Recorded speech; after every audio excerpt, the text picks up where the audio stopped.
उद्या होणाऱ्या 3 दिवसामध्ये विद्यार्थ्यांना दाखवल्या जाणार आहे. राईट.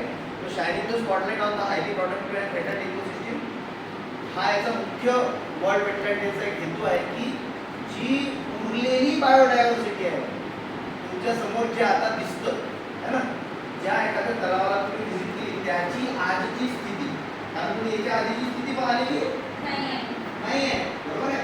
त्याच्या आधी किती सुंदर ते होतं किंवा तिथे कुठल्या प्रकारची घनदाट जंगले होती किंवा घनदाट तिथे वनस्पती होती, झाडं होती, वेली होती, फुले होती, हे तुम्हाला माहिती आहे का? नाही, पण ते तुमच्या आधीच्या पिढीला माहिती. कदाचित त्यांच्या आधीच्या पिढीला जर विचारलं तर ते म्हणतील की तुम्ही तर काहीच पाहिलं नाही, बरोबर आहे. तुम्ही तर काहीच पाहिलं नाही, आम्हाला असं झाडं असे सारू आतमध्ये पाण्यापर्यंत जावं लागेल, बरोबर आहे. पण आजची स्थिती अशी आहे की पाण्यापर्यंत गाडी जाते तुमची. आजची स्थिती काय आहे की डायरेक्ट पाण्यापर्यंत जायचं, तुमची गाडी तुम्ही सायकल करू शकतो पाण्यापर्यंत जाते आणि तुम्ही वॉटर कलेक्शन करू शकता.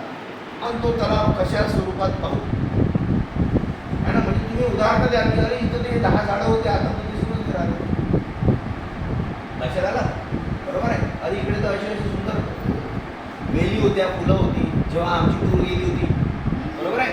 जेव्हा आपण नरनाळ्याला गेलो होतो, जेव्हा आपण पोपटके डॅमला गेलो होतो की नाही, that is also wetland, artificial wetland.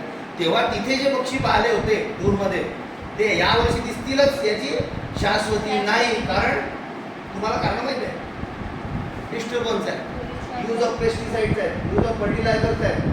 Near by जेवढा ॲग्रिकल्चर लँड असेल तिथे इंडस्ट्रियलायझेशन होऊन झालं, सिव्हिलायझेशन होऊन झालं, हे सगळे डिस्टर्बन्सेस आहे. मग तो जो येणारा तिथे बर्ड असेल, तो जो येणारा तिथे ॲनिमल असेल, तो खरंच तिथे येईल का? तो तिथे नेस्टिंग करेल का? तो तिथे ब्रीडिंग करेल का? त्याची बिहेवियर स्टडी तिथे होऊ शकेल का? नाही, तो सोडून देईल तिला. म्हणून या सगळ्या गोष्टींचं एक चेकलिस्ट दरवर्षी होणं गरजेचे आहे की यावर्षी किती पक्षी आले होते, यावर्षी किती पाणी प्यायला प्राणी आले होते, इथे यावर्षी किती प्रकारची अलगी होती, किती टेरिडोफाइट्स होते, किती ब्रायोफाइट्स होते, किती प्रकारच्या फिशेस होत्या, किती प्रकारच्या बटरफ्लाईज होत्या, किती बटरफ्लाईजचे होस्ट प्लांट होते. याची चेकलिस्ट, याचं डॉक्युमेंटेशन होणं गरजेचं असतं. त्यासाठी आपण जे शिक्षण घेतो आहे UG म्हणा, PG म्हणा, यामध्ये इंटर्नशिप केली आहे ना, तर या इंटर्नशिपचा भाग म्हणून आपण एखाद्या